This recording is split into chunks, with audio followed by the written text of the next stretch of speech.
talk about the experience of owning and using this little guy for the past 2 months. Time will tell you a lot of things.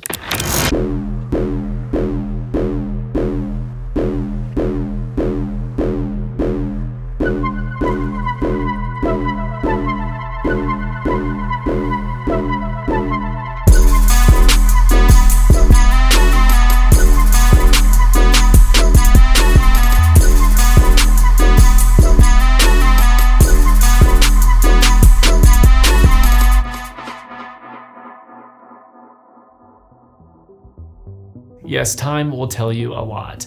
It can change your perspective, your preferences, your habits, and in my case, your ability to justify buying any other camera for personal work. Somehow, almost frustratingly, this particular device has a combination of features that I can't seem to find anywhere else, regardless of the cost. Features that have become an integral part of my workflow over the past year, and have now caused me to cut out a lot of potential new cameras from my list. Before I start, to give you some context, I bought the camera on pre-order from B&H at full retail price when it was first announced. I got lucky and received it very early in comparison to a lot of folks who unfortunately had to deal with that whole stock and production issue that we're all so familiar with at this point.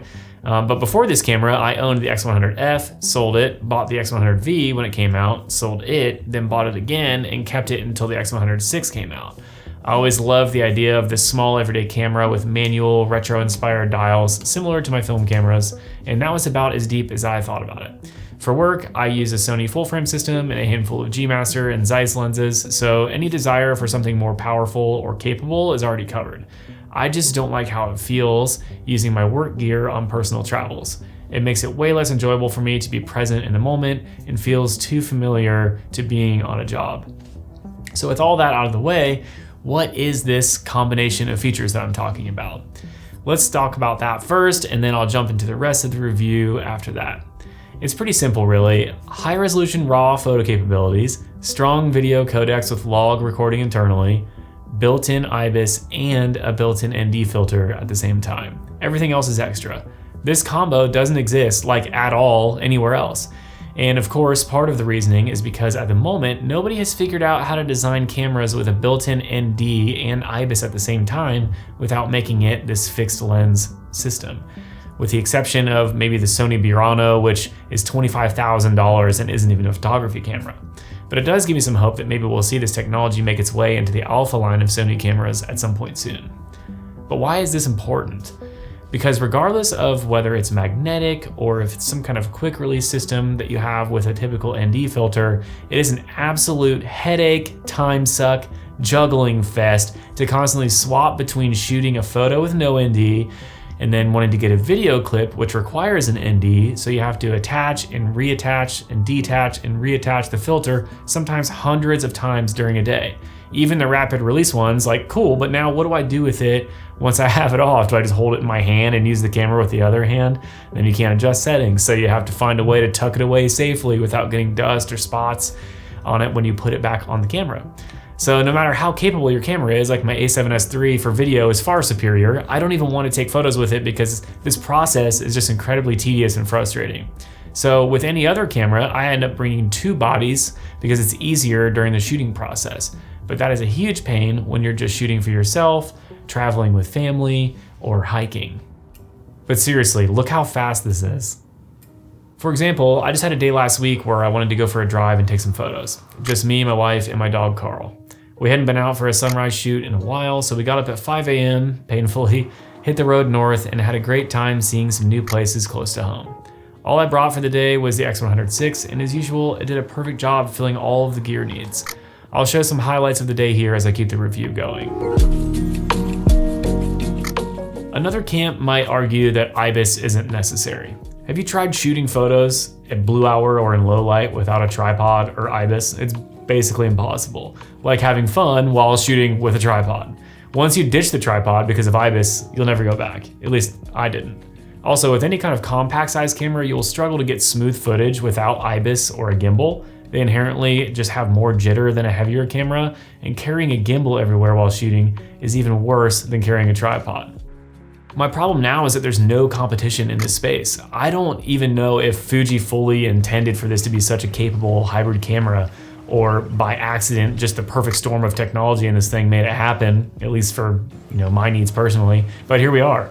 If someone could figure out built-in ND filters and IBIS on an interchangeable lens system, it would be an absolute game changer. That has to be the future. Now beyond that, there's a lot more to talk about with this camera, and it's not perfect. So let's cover the good, the bad, and the ugly with this thing and see what my thoughts are and if they've changed after a full year of use.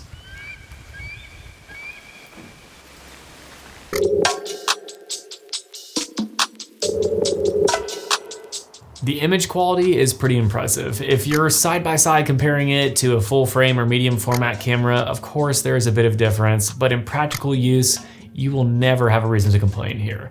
I've gotten some of my favorite photos of all time with this little camera.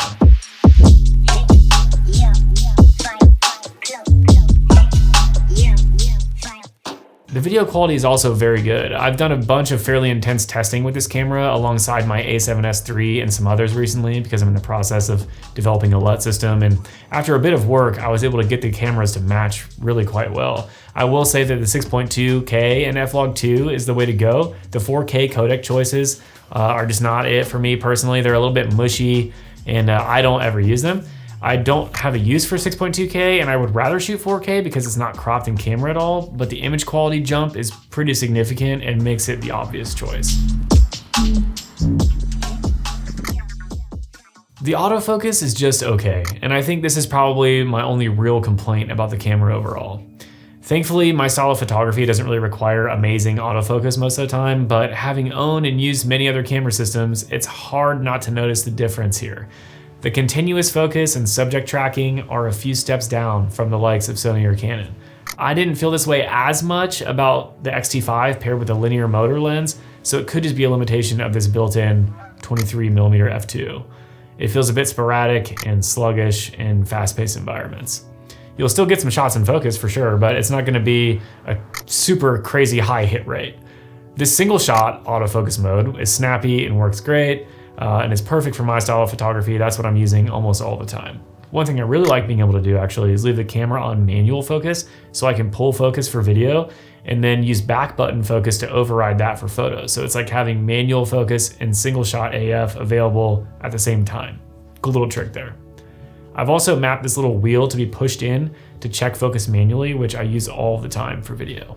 Speaking of controls, the dials are still my favorite in the entire industry, an absolute joy to use, and it really adds to the fun factor for me. The only complaint I have in the body design department is that I wish the screen tilted two ways like the X-T5 or the GFX 100S2. That screen design is incredible, and I'll gladly add a tiny bit of thickness to the body, or maybe even a decent amount of thickness to the body to give me that convenience for vertical shooting. Other than that, I have no complaints on ergonomics.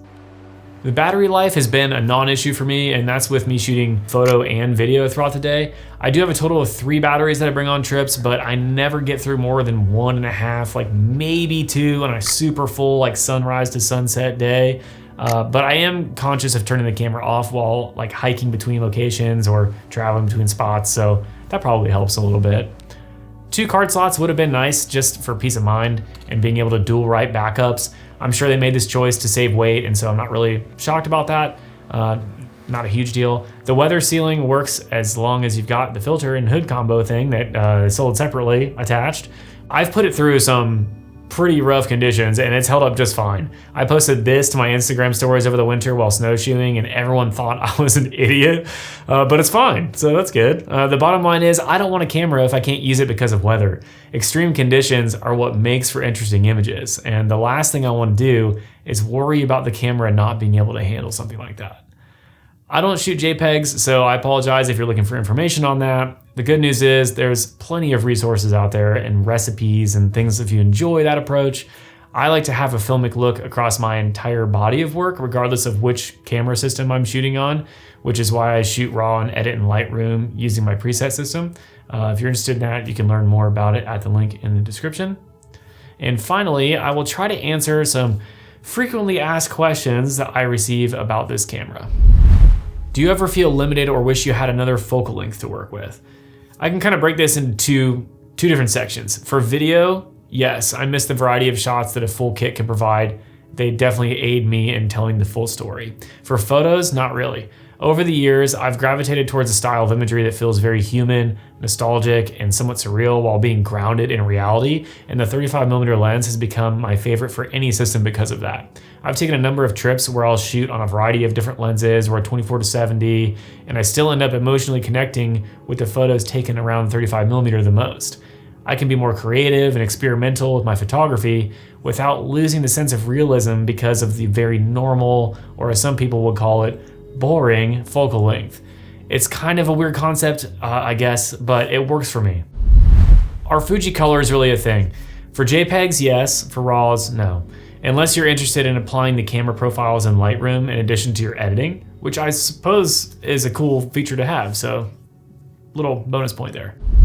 Is the lens sharp enough to resolve 40 megapixels? Yes. I even have a handful of these images printed fairly large in my house, and the quality is excellent. You can get yourself one too, if you'd like. Why not use it for work? For me, it's just not the right tool for the job. When focus performance is critically important and you need to be able to provide more coverage via multiple lenses, it's just not feasible. And I think that's it for this one-year review of the Fujifilm X100VI. If I missed something you wanted to get an answer to, please let me know in the comments below and I'll do my best to respond.